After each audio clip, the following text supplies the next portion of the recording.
कि हमारे जनपद प्रयागराज के जमुना पार के भारतीय जनता पार्टी के पूर्व विधायक हैं जो लगातार जाति के आधार पर लोगों को अपमानित करने का प्रयास कर रहे हैं। अहंकार इतना अच्छा नहीं है।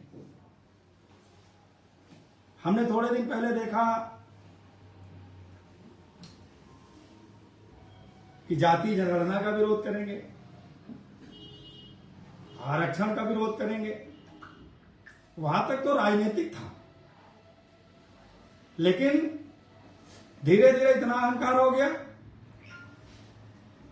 आप भारतीय जनता पार्टी के किसी नेता के बारे में जो चाहे बोल सकते हैं। आप उप मुख्यमंत्री केशव मौर्य जी को नेता माने ना माने, ये आपका विषय है। पंकज चौधरी को आप जाति के आधार पर अपमानित करें, ये आपका विषय है। क्योंकि भारतीय जनता पार्टी में जो पिछड़े जाति के लोग हैं उन्हें पता है कि हमारी हैसियत भारतीय जनता पार्टी में क्या है।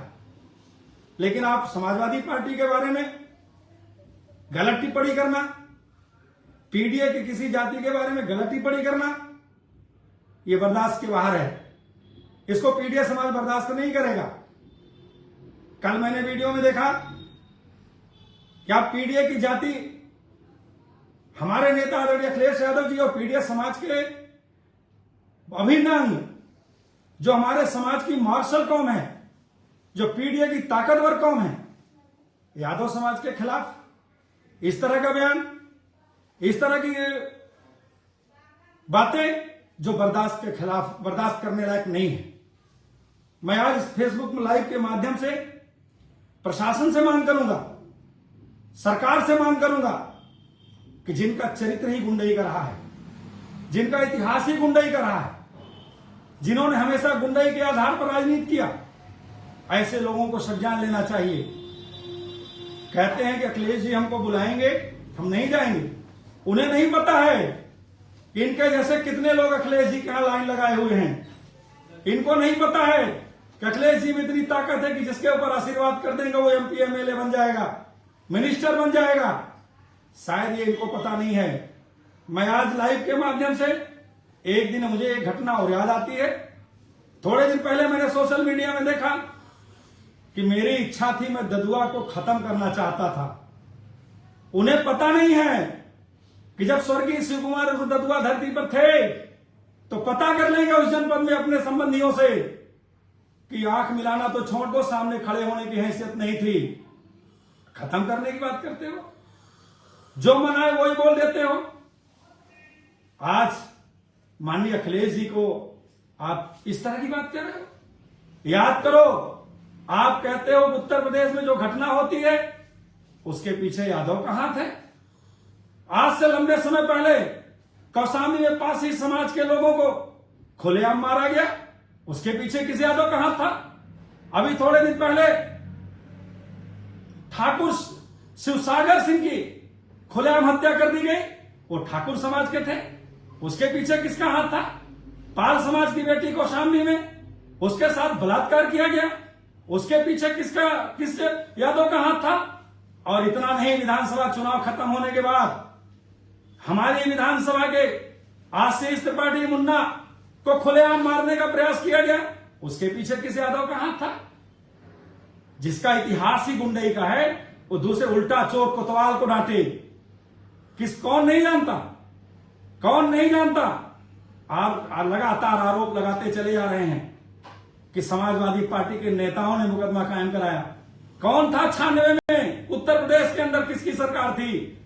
जब हमारे बहुत इस समाज के शेर, कहते हैं हम उनको पंडित नहीं कहते, यादव हैं, जवाहर यादव पंडित। हम सम्मान से जवाहर यादव, पैदा तो यादव के घर में हुए थे लेकिन कर्म से पंडित थे।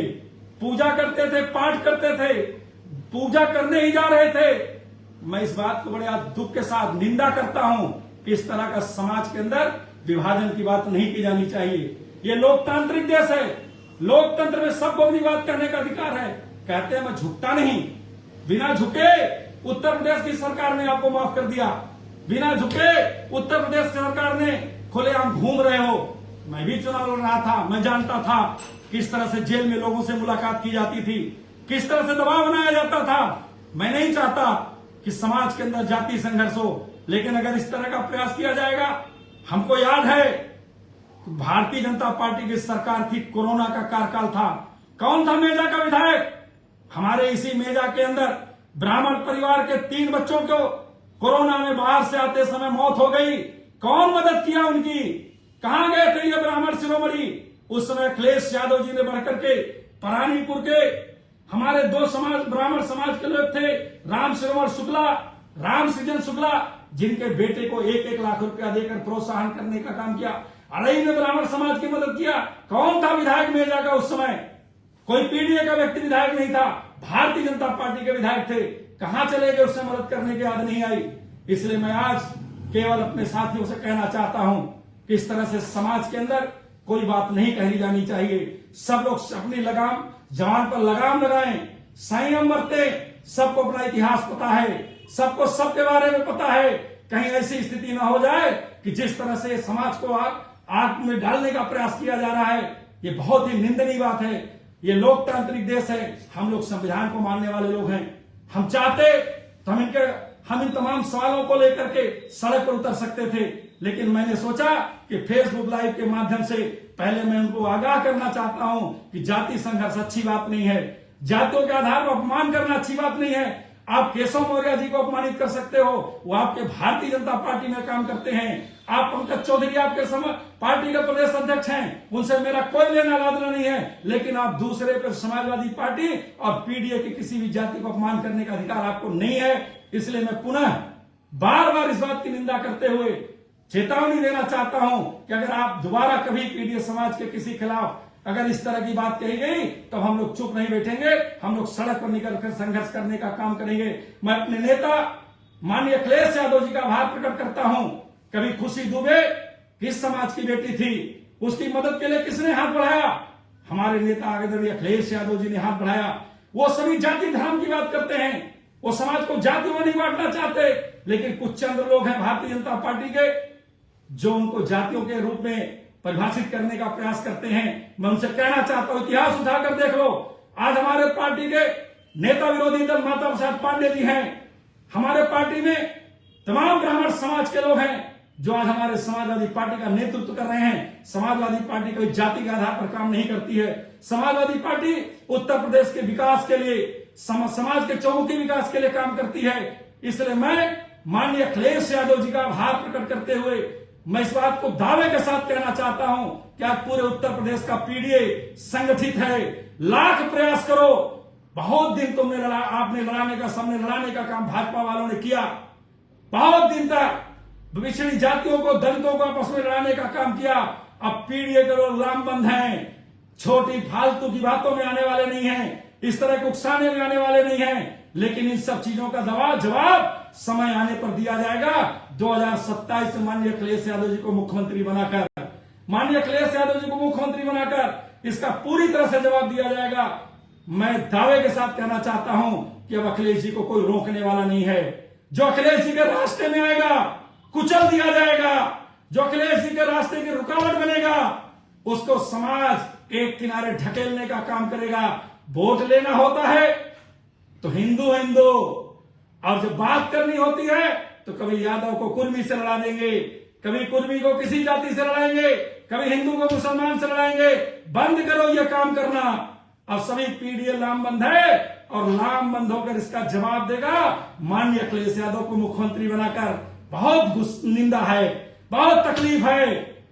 इतिहास नहीं पता है आपको यादव का, पता करो, इनके संघर्ष का इतिहास पता करो। क्या था आपका इतिहास? बाबा साहब डॉक्टर अम्बेडकर को किसी यादव ने नहीं पढ़ने दिया क्या? महात्मा फूले को किसी यादव ने अपमानित किया क्या? किसने अपमानित किया इनको? आपको सब पता है। झूठ बोलने से, गाला बजाने से काम चलने वाला नहीं है। मैं बार बार अपने नेता का आभार प्रकट करता हूं, उनके बड़े मन के सराहना करता हूं। इतने शानदार नेता जिन्होंने कभी जाति के आधार पर नहीं बल्कि समाज की जरूरत के आधार पर काम किया है, जिसका जीता जागता उदाहरण हमारी विधानसभा भी है। हमारी विधानसभा में कोरोना के समय उन्होंने ब्राह्मण समाज की मदद किया। खुशी दुबे की पूरी मदद किया, तमाम ब्राह्मण समाज के लोगों को विधायक बनाने का काम किया। छोड़िए, आप क्या होगे समाजवादी पार्टी में? समाजवादी पार्टी में किसी गुंडे माफिया की जगह ही नहीं है। आप जैसे लोगों को समाजवादी पार्टी कभी लेगी नहीं। मैं तो दावे के साथ कहता हूं, अगर समाजवादी पार्टी खोल दे रास्ता है आपके लिए, तो सबसे पहले आप नाक रगड़ते हुए समाजवादी पार्टी में आओगे। मैं पुनः अब लाइव के माध्यम से हमारी बात जो साथी सुन रहे हैं उनसे आग्रह करूंगा कि साथियों संगठित हो जाओ। तमाम लोगों को आपके संगठन से खतरा नजर आ रहा है, तमाम लोगों को आपकी एकता से खतरा नजर आ रहा है। आप इनके बाकावे मत आइए, संगठित होकर के माननीय अखिलेश यादव जी को मुख्यमंत्री बनाइए। जिन साथियों ने लाइव के माध्यम से मेरी बात सुना, उन तमाम साथियों का आभार प्रकट करता हूं और पुनः इस तरह के बयानों की निंदा करता हूं और उनको इस बात के लिए आगाह करता हूं कि आप अपने दल में रहने वाले पिछड़े समाज के नेताओं में, चाहे केशव मौर्य सहित जिन नेताओं के बारे में आप बोल सकते हो, लेकिन समाजवादी पार्टी के नेताओं के बारे में गलत बोलने का प्रयास न करना।